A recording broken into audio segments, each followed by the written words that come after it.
Buyur axı. Ben sual bundan ibarətdir. Bəzi qardaşlarım ümumiyyətlə bizim cəmaatın qadınların geyiminə necə tələbkar olduğunu bilirik. Qadın geyim tərzini. Onun kimi yəni öz geyimlərinə tələbkar olmadıqları haqda bir nəsihət edərdiniz. Yəni ki, tərzi, genişliyi, namazda bir çox hallarda görürsən ki, məsciddə namazda bel açılır, bir əl belində.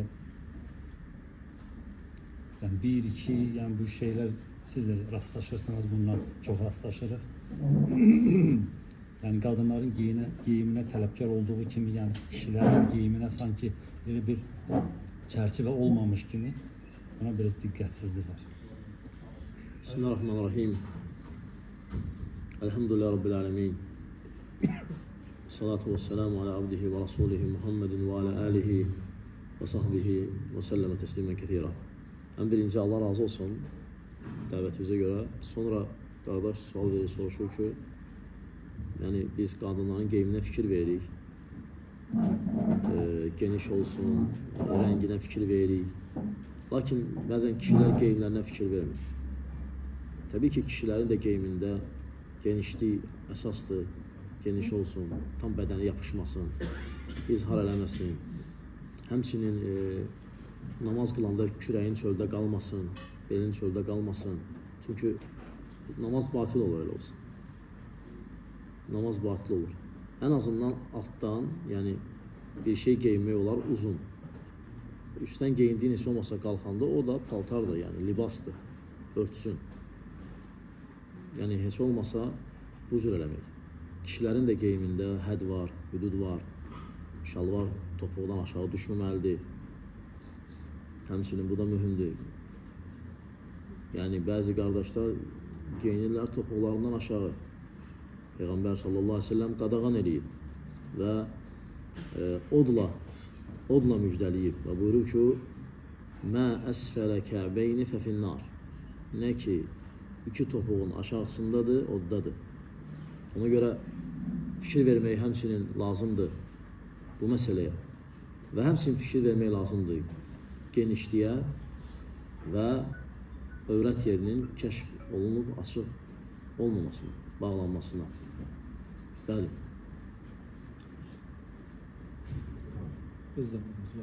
Bəli, bəli.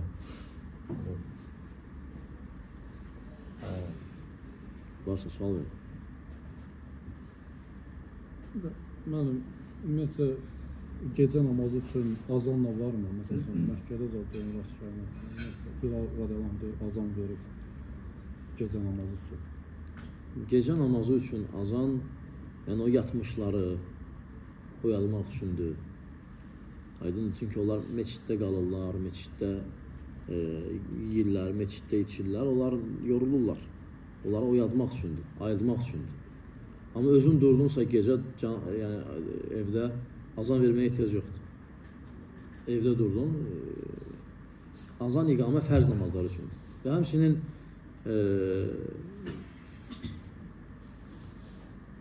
azan verirdi Bilal sübhdən qabaq. Sübhdən qabaq, bir saat qabaq təqribən bu cür ki, insanlar oyansınlar.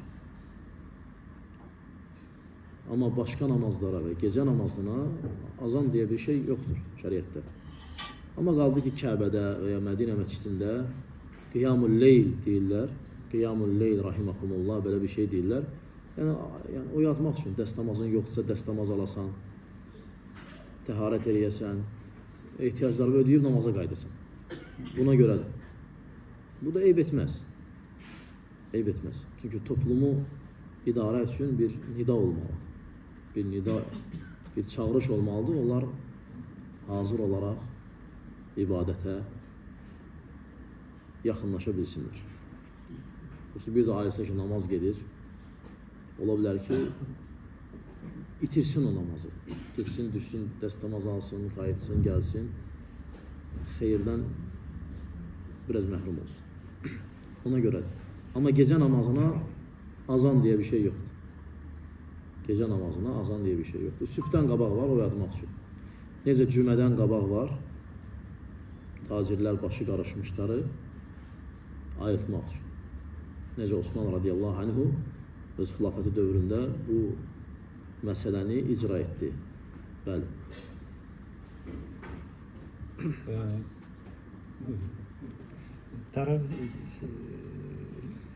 Qədr gecəsi namazlarını, həmin günləri, yəni namazları cəmaatla həmən işadan sonra qılıb, sonra gecə öz evində çəkilib nə kimi ibadət edir?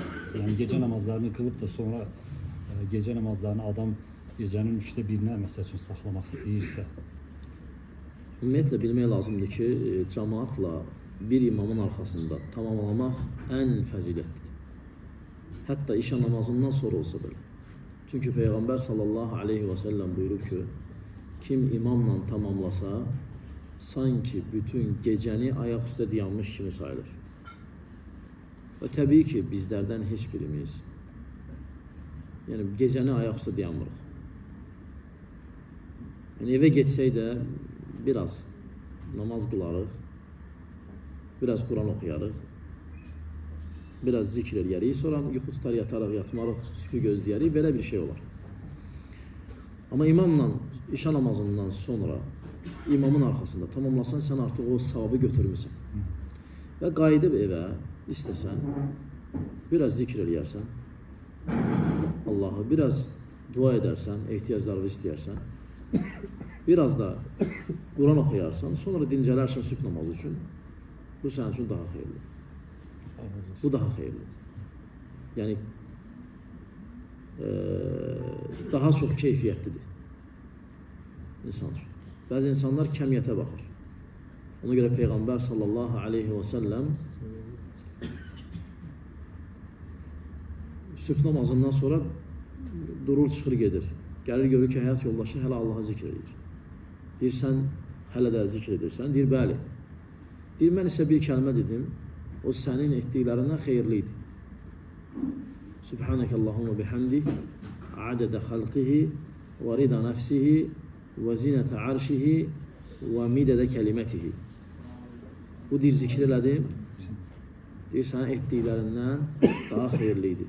Yəni, əsas nədir? Peyğəmbər sallallahu aleyhi ve sellem baxıb keyfiyyətə. Aydındır, keyfiyyətə. Bəli. Ən əfsəl budur. Amma səhər zikirlərinin vaxtı asandır, sübh namazı girəndən sonra. Amma yəni bəzi alimlər var, zöhrə qədər deyir. Lakin yaxşıdır günəş çıxana qədər, yəni şuruq vaxtına qədər, duha saatına qədər. Yəni həmin anda eləyə bilmirsən, zöhrə qədər eləməlisən. Bəli, eləyə bilərsən. Allaha həmd eləyə bilərsən, tərif eləyə bilərsən ki, sabahlamısan. Və gecə də eynən. Axşam zikirləri başlayır əsrdən, hətta məğrib və işa, hətta o vaxtlar. Amma yaxşı vaxtı günəş batmayana qədər qutarmaqdır, bacarsın. Olmasa eyb etməz, eləyə bilərsən zikir. Bəli. Bir də mənim, tutaq ki, bir qardaş 10 nəfərə iftar verir. Pul yollayır. İftarın xərci artıq edir. Bir qardaş onun cibindən ötürürsə də. O savabdan o qardaşa da yəni gəlirmi?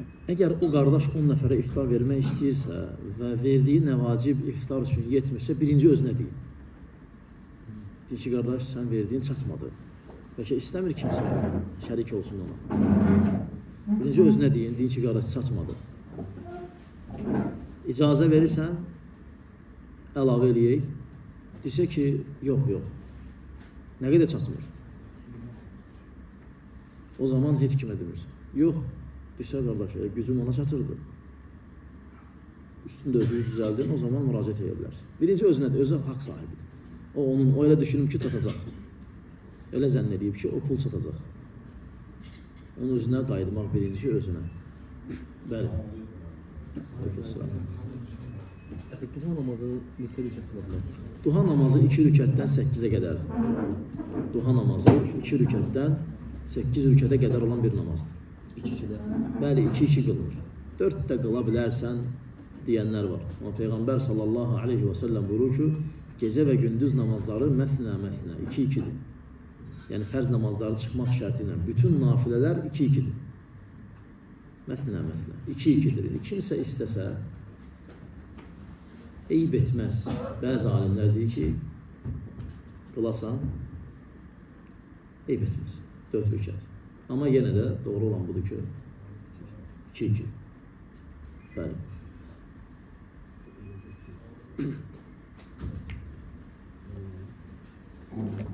Sünnə namazlarında xəta etdikdə səhv səzdəsi olunur. Bəli, fərqi yoxdur. Sünnə və ya fərz və ya nafilə, fərqi yoxdur. Namazda səhv etdinsə, o səhv bərpa olmalıdır. Əgər səhv rükətin təzdən qaytarılmasını gərəkdirən səhvdirsə, o zaman rükət təzdən qılınır. Yox, əgər səhv səzdəsi ilə kifayətlənən bir xatadırsa, o zaman səhv səzdəsi ilə kifayətlənir. Bəli. Namazda elədiyin söz səhvlərinə görə səhv səjdəsi var. Baxır səhvə. Səhv edilən mən hökm edir. Məsələn, təşəhhüddə axıra qədər dedim. Bir nəfər var idi, demişdi ki, belə səhv səjdəsi eləməsin, axıra qədər dedim. Sona qədər çatdırır təşəhhüd. Allahümme inna a'udhu bike min azabi cehennəm, onu desən bəli. Çünki əlavə elədin. Əlavə elədin. Əlavə elədin. Üçüncü, dördüncü rükətlərimizdən ayət surələr var. Yox, o heç nə olmaz. O varid olub. O varid olub. İmam səfərdir, sən tam qılırsan. İmam 2-ci rükətdə axıra qədər oxuyur təşəhhüdü. Sən onunla necə? Sən də axıra qədər oxuya bilərsən. Yox. Sən oxuyursan və dayanırsan. Oxuyursan Allahümme sallinlə dayanırsan. Oradan axıra qədər getmə olmazdı axı. Yox, imamı gözləyirsən, bitirsin, sonra sən qalxıb davam edirsən. Bəli. Niyə üçün oturub gözləyirsən? Çünki imam tabi olmaq üçün ona görə. İmamın qabağını kesmək olmaz. İmamı ötmək olmaz. Həm belə fiziki, həm də hissi. Fiziki nədir? Yəni imam dayanırsa gedib imamdan qabaqda dayanmaq olmaz. Aydındır? Həm də belə sözdə onu qabaqlamaq olmaz. Aydındır? Hərəkətdə onu qabaqlamaq olmaz. Aydındır? Yəni imam rüküyə gedməyib, sən rüküyə eləmirsən. Olmaz. Həm belə qabağına kesmək olmaz, həm qabaqlamaq olmaz. Hədisdə gəlir ki, kim imamdan qabaq bilə-bilə səcdə eləsə, onun başı uzunqulaq başıdır. Allah onun başını uzunqulaq başına döndərər. Bəzi sələflər deyir ki, bu hədis qəsdən eləyənlərə aiddir. Bilə-bilə eləyir. Bilməyərək yox, bilməyərəkdən heç.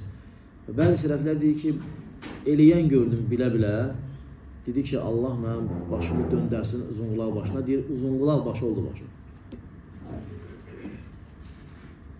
Təbii ki, indi biri gəldi ki, mən də eləyim, olmayız axı. Bu nadir olur, yəni Allah göstərir bəzi şeyləri, göstərmək üçün. Bəzi salihlər görüblər qədimdə. Allahın ayətlərindən istehza eləmək istəyib və başı uzunqulaq başına dönür. İmamdan qabaq səcdə edir. Hədis ayətdir qiyamət günü. Qiyamət günü Allah onun başını uzunqulaq başı edəcək. Kim ki imamdan, çünki uzunqulaq yəni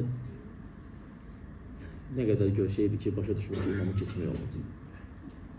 Ona görə İmam Zəhəbi rahimehullah deyir ki, bir nəfər Peyğəmbər sallallahu aleyhi və səlləmin bu hədisi ilə istehza edirdi. O zaman ki, elm adamları yığışıb Allah Taala'nın kitabını və Rasul sallallahu aleyhi və səlləmin sünnətini tədris edirdilər, öyrənirdilər. Dedi ki, sizin Peyğəmbərinizdən bir hədis var ki, o deyir ki, Allahın mələkləri öz təvəzzükarlıqlarını göstərib, elm öyrənən, elm tələb edən insanların ayaqlarının altına öz qanatlarını salarlar. İmam Zəhəb rahimehullah deyir ki, məclisdə biri dedi ki, bəli, Allah Taala öz mələklərini əmr edər ki, qanatlarınızı salın, elm tələbəsi gəlir, elm öyrənən gəlir. Deyir, o zaman deyir, o da ayaqqabısının içinə mismarları vurmuşdu. Dedi, indi mən mələklərin qanatlarını deşəcəm. Yəni, ayağımı yerə basacağım, qanatları deşilsin. İmam Zəhəb deyir ki, ayağı qaldırdı, dondu qaldı, yendirənmədi. Ayağı suduqa kimi oldu. Təbii ki, o deməkdir, kimsə indi eləsə, onda ayağı suduq olacaq, yox. Lakin Allah bəzən göstərir. Allah bəzən öz ayələrini göstərir, lakin körlər görmür. Qardaş Bəli. sual. Bəli. İstiqara namazı qılanda, məsəl üçün, alınmasa, ikinci səfər bir də qılmaq olar istiqara namazı. Bir iş üçün 2 dəfə, 3 dəfə, 4 dəfə, 5 dəfə istixarə qılmaq olar. Allah razı olsun. Bir iş üçün bir neçə dəfə istixarə olar. Sadəcə olaraq olmaz ki, mənim üçün namaz qıl, istixarə qıl mənim üçün, mənim üçün istixarə elə. Deyə bilərsən ki, mənim üçün dua elə. Amma mənim üçün istixarə et, yox. Mənim üçün dua et deyə bilərsən. Yəni belə iş alınmadısa istixarəni elə qıldın, tutaq getdin hansısa iş alınmadı. Yerədən gəlib bir dənə istixarə qılıb o işə addım atmaq. Bəli, sən istixarə elədin, bir işin dalınca getdin və gördün ki, iş alınmadı. Sonra oturdun, fikirləşdin ki, niyə alınmadı? Baxdın, gördün ki, bir maniyə olub orada, bir məsələ olub, bir səhv eləmisən. Bir maniyə olub, bir xata olub, bir yanlışlıq olub. Deyirsən, Allah Taala buna görə vermədi mən onu. O yanlışlığı düzəldib, yenə istixarə edib Allahdan istəyirsən və görsən Allah verir. Çünki insan verməyəndə gərək bir fikirləşsin ki, niyə vermədi? Təbii ki, versə neymət, verməsə hikmət. Allah Taala versə neymətdir, verməsə hikmətdir. Adəm övladı versə minnətdir, verməsə zillətdir. Qəlb barədə soruşur. Qənd, Qəlb. qəlb. Nəfs qəlbdəndirmi? Bir də insaf qəlbdəndirmi? Onlar nə fərq edir? Təbii ki, onlar qəlbi əməllərdir. Nəfs, təbii ki, insaf əməldir. İnsaf qəlbi əməldir. Amma nəfs qəlbi əməl deyil. Nəfs, yəni insanda olan bir şeydir. Onlar ayrı-ayrı məsələlərdir. Məsələn, insafı gəldi, yəni qəlbində bir hərəkət oldu. O qəlbi əməldir. Qorxu kimi, ümid kimi, məhəbbət kimi qəlbi bir əməldir insanda. Amma nəfs tamam ayrı bir mövzudur. Nəfs istəyə bilər pisliyi, nəfs istəyə bilər yaxşılığı. Amma insaf, yəni ancaq yaxşılıqdır. İnsaf edir. Bu əməldir. Bəli.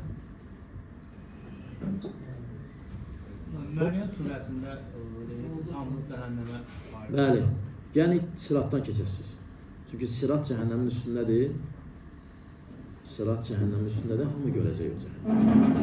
Allah Taala bizi bu Ramazanın 26-cı günü, 27-ci gecəyə yaxınlaşırıq. Allah Taala bizi və bizim atalarımızı və analarımızı bizə bağlı olan hər bir kəsin yəni cəhənnəmdən xilas edən bir gecə etsin bu gecə. Hər birimiz. Allah'ın yardım. Hər birimiz. Bəli. Yəni sual verir ki, saqqala kant qoymaq olar mı? Yəni Saqqala kant qoymaq məsələsi təbii ki saqqala saqqala. Belə saxlayıb kant qoymaq yox, elə yox. Amma saqqala uzundur məsələn gözün altında çıxır. Aydındır?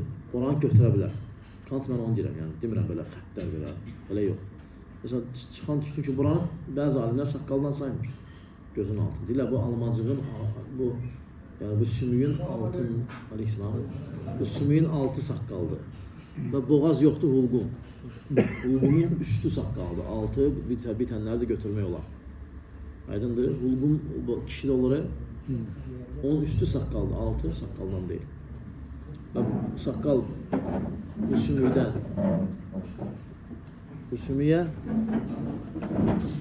bu sümüydən boğaz sümüyü bu belə əhatə olan bir yerdir. Bax, bu da saqqaldan deyil, bura da saqqaldan deyil. Alt dodağın alt hissəsi təqribən bir barmaq yer saqqaldan deyil. Qızlarımızı nə qədər qısada bilərlər? Nə qədər, alətin nə qədər etdi o qədər. Təbii ki, tam sıfır eləmək bəyənilmir. Bəzən eləmək, o cür eləmək olmaz. Çünki o, bəzi yerlərdə xavariclərin sifəti kimi tanınır. Bəzi yerlərdə. Yəni, bu barədə ixtilaf edib alimlər. Yəni, tam ağartmaq olmaz. Amma biraz əl vuranda nəsə dəyir, eyb etməzlər. Əxi, məsələn, onlar var ki, bığını qısaltmır ki, elə kimi düzəldir də böyünü başını düzəldir ki, bizim yaşadığımız yerdə dəvəti qəbul eləmirlər o qədər. Yəni, eyb etməz. Yəni, eyb etməz adam deyir ki, biraz fikir versin, eyb etməz. Əsas sünnəyə müxalif olmur ki. Yəni etdiyi əməl sünnəyə müxalif deyil ki. Yəni qısaltmır, yəni uzunluq bu bövrənmə belə kəsir ki, yəni kant qoyan kimi də belə o babalarımız Saqqalı da var yəni. Yəni bığı yəni bığı düşmür də dodağından yeməyə zdayırsın. Üstədir. Eyb etməz, yəni götürür, eyb etməz. Təbii ki, belə biz deyəmdir da, yəni ki. Bir də sual verir ki, ixtiyarsız fikrim namazdan yayılır. Normal halda. Borcum çoxdur, namazda fikrim tez-tez yayılır, sıxıntılarım çoxdur. Valla normal halda, yəni insanın fikri namazdan ayrılması normal halda. Yahudilər gəlirlər Peyğəmbər sallallahu aleyhi və səlləmin sahabisi İbn Abbasa deyirlər ki, sizdə namazda vəsvəsə var. Bizdə namazda vəsvəsə yoxdur. Bizdə namazı qılanda vəsvəsə olmur. Sizdə namazda vəsvəsə var. Yəni demək istəyir ki, biz sizdən üstünük. Deyir, şeytanın xarabaxanada nə işi var ki? Yəni, şeytan gəlir yaxşı yerlərdə arzumağa. Deməli, sən namazda fikri yayındırmaq istəyirsə və nəsə, deməli, sən xeyir üzərində sən istəyirsən o xeyirdən alik olsun. Bəli. Normaldır, sadəcə həmin an qayıtmaq. Həmin an qayıtmaq lazımdır. Tez fikri cəmləmək lazım. Kişi bədənindən tük götürə bilərmi? Kişi bədəndən tük götürə bilər. Eyb etməz. Yəni, elə yerlər var ki, əmr olunub olan tük götürmək, elə yerlər var ki, yəni şəriət susub, ixtiyar sahibi. Əsas nədir? Qadına oxşamaq.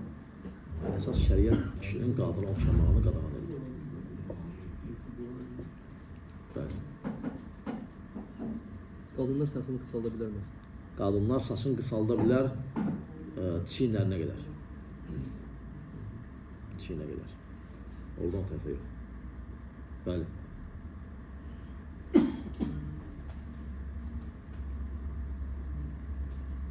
Fitrə zəkatı var idi. Elhamdülillah fitrə zəkatı Ramazanın son günlərində verilən, son 3 günündə və ya son 10 gününün bir günündə və ya son 3 günü ən əfsəldir verilən bir zəkat növlərindəndir. Pulla verilmir. Pulla verilmir. Dənli bitkilərdən 3 kiloqram, 2 kiloqram arası verilən bir zəkat növüdür. Onlar buğdadan, arpadan, onlar mərci, onlar ades, həmçinin onlar qreçka, perlova, belə şeylər, düyü və ya buğda və ya arpa bu şeylərdən 2 kilo yarım, 3 kilo miqdarında. Olmaz, belə eləmək olmaz ki, 1 kilo düyü, 1 kilo qreçka, 1 kilo mərci, 3 kilo oldu. Belə eləmək olmaz. Yəni, bir şəxsin adına 3 kilo bir məhsuldan çıxmalıdır. Bir məhsuldan 3 kilo. Alıb çəkini düzəldəndən sonra ailənin üzvlərini, sonra onları bölə bilərsən. Paylayanda bölə bilərsən. Amma çıxardanda çəki düz olmalıdır. Yanlış şeylərdən biri pulla verilməsidir. Həmçinin namazdan sonra vermək olmaz. Namazdan qabaq vermək lazımdır. Ən əfsəl vaxtı da verib namaza getməkdir. Verib namaza getməkdir. Və bayram namazına qədər də sübh namazından sonra namaz yoxdur. Peyğəmbər sallallahu aleyhi ve sellem deyir ki, bayram namazına qədər namaz yoxdur. Fərz namazından başqa sübh yolda bayram namazına qədər namaz yoxdur. Bu cür verilir fitrə zəkatı təqribən belə müxtəsər. Və fitrə zəkatının hikməti nədir? Ramazan boyu olan naqisliklərimizə görə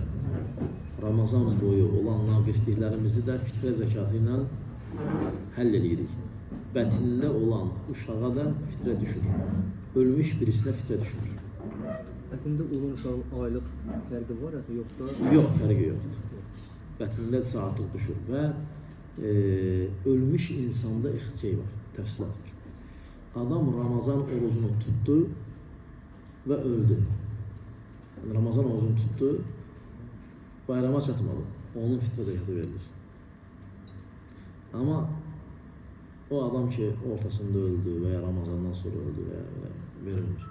İtiraz edə vermirəm. Oruç tutmayan adamın da adından aləmdə verə bilərsən. Hər halda. Hər bir. Hər bir kəs. Bəli. Yox, vacib deyil, amma verə bilərsən. Her bir adam eğer Ramazan ayında oruç tutuyor, diğer ki tedavi çıkarır. Olabilir mi? Üzr istəyirəm, başa düşmədim. Oruç tutmuyor bir adam, oruç tutmuyor. Yani bu Ramazan ayında tutmuyor.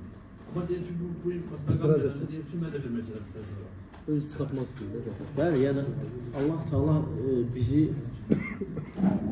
Peyğəmbər sallallahu deyir ki, qarribu, yaxınlaşdırın. Seddidu və qarribu, seddidu və qaribu. Yaxınlaşdırın.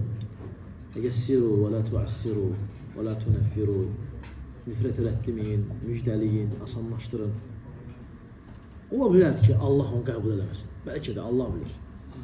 Amma hər şey qəbul elədir. Ümid edirik ki, qəbul eləyər.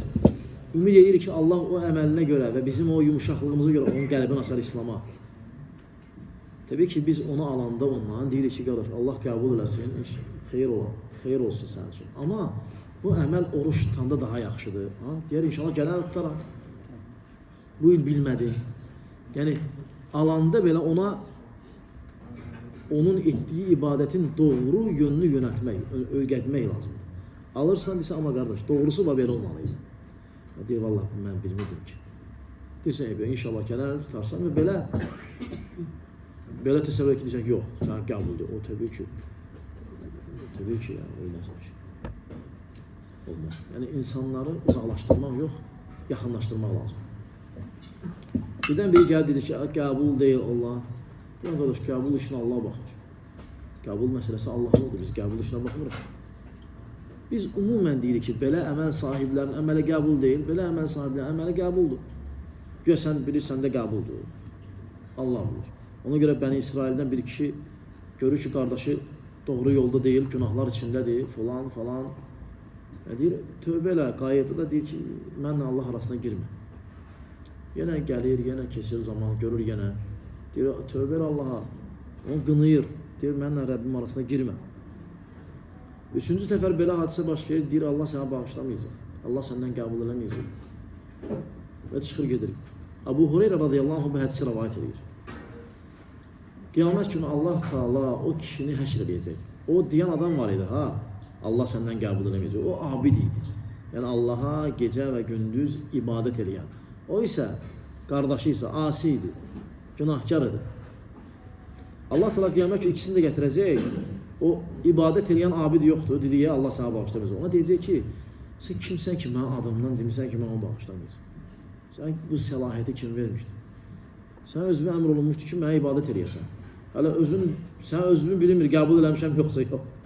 Sən artıq başqasının üçün, o adamlar ki, deyir, qəbul eləm, o elə başa düşür ki, onunki qəbuldur. Onlar elə adamlarla. O özünü fikirləşsə ki, mən eləmişəm, görəsən məndə qəbuldur. Allah Taala deyəcək ki ona, amma o, yəni o günahkar, onu bağışladım və ondan qəbul etdi. Amma sən cəhənnəmə. Əbu Hüreyrə radiyallahu anhu bu hədisi rəvayət edir. Hədisin sonunda Əbu Hüreyrənin sözü gəlib bizə çatır. Əbu Hüreyrə deyir ki, radiyallahu anhu, deyir, o boyda Allaha ibadət elədi. Bir dənə kəlmə dedi, Allah sənə bağışlamayacaq. Bir dənə kəlmə dedi, ahirəti məhv oldu. Lazım heç kimin neyinəsə qarışmır. Allah'ım bizdən qəbul elə ya. Belə denəmirsən. Qəbul eləməyəcək. Sən yaxşı zəndə ol. Bəziləri deyir, siz ölənlərə şəhid deyirsiniz. Ne deyək qardaş? Biz zənn edirik ki, onlar şəhid. Qiyamət gün şəhid olmayacaqlar. Rəbbimin işidir. Mənim Rəbbimə qarşı zənnim oydu ki, o şəhid qəbul edər bunlar. Qəbul eləmədi. Yəni düminik olalım. Mən Allahın adından danışım demirəm ki, şəhiddir. Mən deyirəm, şəhid o kəs ki, ona Allah və Rasulü şəhid deyir. Amma ondan qeyrilə deyir, inşallah şəhiddirlər. İnşallah ki, şəhadətə qovuşdular. İnşallah ki, onlar Allahın rəhmətinə qovuşdular. Amma bu belədir deyir, qiyamət kim bilinəcək? Kim eləməsə deyir? Aydındır? Allah razı olsun. Gələn varsa sual verir.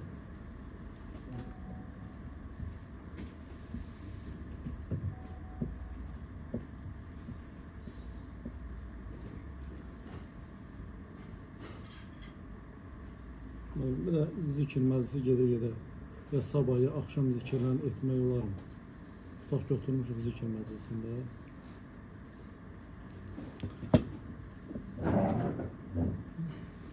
Belə bir məclisdir. Allah Subhanahu taala Quran-ı Kərimdə deyir ki, Allah bir kişinin sinəsində 2 dənə qəlb yaratır. Yəni bu ayə göstərir ki, insan bir dənə işlə məşğul ola bilər də, yəni 2 işlə alınmayacaq. Mən o fikrə uyğun görürəm ki, məsləhət deyil. Çünki sən ya mənə qulaq asırsan, ya Allah zikr edirsən. Məsələn, təsəvvür ki, sən mənə söhbət edirsən, nəsə danışırsan, dünya bir işi danışırsan, sən məsələn filan yerə getdim, mən deyirəm ki, yəni, inanmıram, yəni, mən sənin dedikləri tam başa düşürəm, amma hər şey yoxsun, hə qardaş, eşidirəm, bu bütün cəsədimlə və qəlbimlə sənə yönəlsəm, başa düşəcəm. Görmürsən, adi məsələsində bir dənə kimisə nəsə yazırsan, qardaş, deyirsən, nə deyirdin? Çünki nə orada deyildin, nə burada. Amma belə fizioloji olaraq eləmək olar. Mən danışan sənə sübhanallah. Amma nə faydası olacaq? Yəni, fayda olacaqmı orada? Aleyhisselam. Fayda olacaqmı orada? Allah bilir, bilmirəm. Bilmirəm. Ona görə belə də Allah. Allah bir kişinin qəlbində, sinəsində 2 qəlb yaratır. Bu ayə o demək. Mənalarından biri də odur. Ona görə biz bəşər olaraq həmişə bir-birimizə nə deyirik? Deyirik, bir-bir danışın. Bir-bir gəlin. Çünki bizdə bir dənədir də, qəbul yeri bir dənədir, şöbə bir dənədir. Səs qarşıya gəlir, vallahi heç nə başa düşmür. Heç nə anlamam. Səs küydür. Çünki Allah bir kişinin sinəsində 2 dənə qəlb yaratır. Bəli.